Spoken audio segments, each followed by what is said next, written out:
أولى حلقات برنامجنا صباح الخير يا بطاطستان.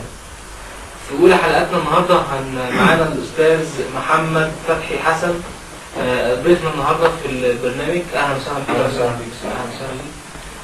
أستاذ محمد، حضرتك قلت لي قبل ما نطلع على الهواء إن في موضوع عايز تقوله لي. والله يا أستاذ أحمد، موضوع مهم جدا وحيوي جدا وممكن يشغل رأي عام.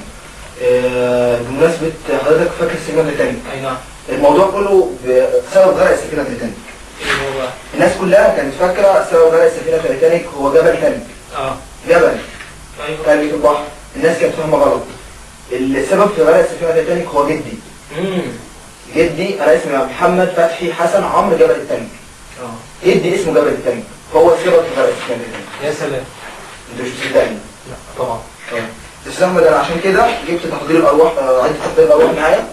حضر لك روح جدي وتبدا سعادتك بقى تتكلم مع جدي وتعرف منه سبب غرق السفينة.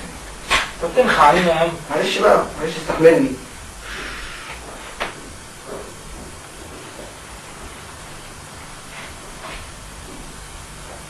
الكلام اللي موجود هنا كلام هيروغليفي رهيب يعني.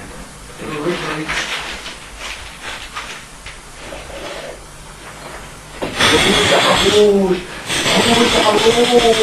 يا جدي وطول تعالى الجحود، تعالى يا جدي، تعالى يا حمود،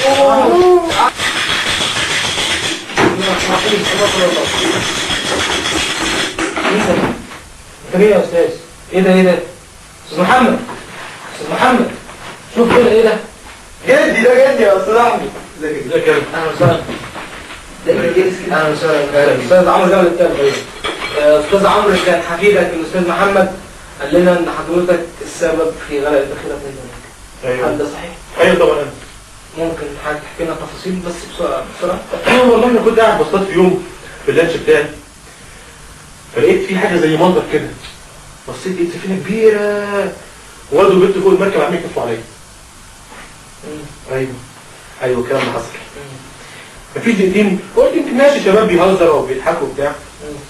الموبايل ضرب، لقيت ابن اختي فوزي اتصل بيا. موبايل سنه 1913. قال لي عمال يعيط وبتاع، قال لي العربيه اللي جايبها شغاله تاكسي. واكل عليها لقمه عيش بيحصل فيها حاجات مش ولا بد. وعشان كده بقى يا استاذ احمد انا غرقت السفينه وعن عمد. انا بصراحه يا استاذ عمرو مش مصدقك. انا كنت عارف ان هيجي اليوم ان احنا القصه دي مش حد يصدقني، عشان كده جبت الدليل معايا. ايه هو الدليل؟ اهو. الله. هو راح فين يا استاذ محمد؟ معلش يا استاذ احمد، انا كنت محضر له 5 دقايق بس يحكي الحكايه ويمشي على طول. هو كده على طول؟ هو كده متعود. عموما يا جماعه نلاحظ ان الدليل اللي سابه الاستاذ عمرو دليل خطير جدا، ويؤكد ان هو فعلا اللي السبب في تحطم الباخره تيتانيك، ودوت فعلا كان الجزء المفقود من السفينه ومحدش لقاه لغايه دلوقتي، واحنا لينا السبق في ان احنا بنقدم الجزء دوت. ونهايه الحديث بشكر الاستاذ محمد، شرفت يا فندم معانا. واعزائي اصدقاء صباح الخير، الى فقره اخرى.